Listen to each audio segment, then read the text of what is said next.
Hi everyone, this is Janet Simmons and welcome to the second video in Module 3. In this video we will examine several models that describe the research process. In this video we will start and end with the analysis and synthesis questions. We'll then briefly be introduced to the 15 research steps, inquiry and research, and finally the research process. There are two analysis questions for this video. How do you currently go about seeking information? Perhaps you have learned a few new strategies from your peers. If so, how do you test these strategies? The University of Georgetown in Washington, D.C. provides us with 15 steps to good research. If you read the first few items in the list, you will begin to realize that although the list is rather small, each item requires a lot of thought and work to be successfully completed. A quick look at these steps shows us how we are constantly identifying, evaluating, and retrieving sources of information. Perhaps a number of these items may not be applicable to all types of research, as we will soon discover, but continuously evaluating information is the hallmark of good critical thinking skills. These critical thinking skills are becoming more valuable in our age of information. You'll find a link to the 15 steps in your required readings. Although this graphic is 20 years old, it still contains some valuable information. The graphic is from the Ontario Library Association, and it shows the 4 stages of inquiry and research. The first stage shows us the 4 steps we need to take when preparing to research. The second stage also has 4 steps and helps us through accessing resources. The third step describes how we should process information. And the final stage describes transference of learning or knowledge.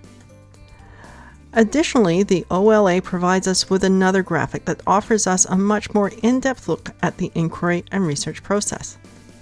As you can see, the stages are exactly the same, but here it illustrates how to apply and organize these stages and provides us with further guidance.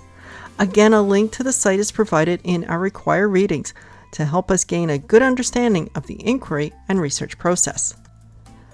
These 3 graphics from 3 different universities also depict the research process. Please briefly pause the video and compare the different processes. Clearly there are similar processes, but described slightly differently. Of the 5 processes we've quickly looked at, which best aligns with how you approach research? The Waterloo Regional District School Board presents another approach. It's a pared-down process that represents the basic phases of research. Exploring is the first phase of research. The second phase is investigating. The third phase is processing. And the final phase is creating. You'll find a link to the WRDSB in our course site, where each phase is discussed in point form and resources for each phase are also provided. Please go to the site and review the information.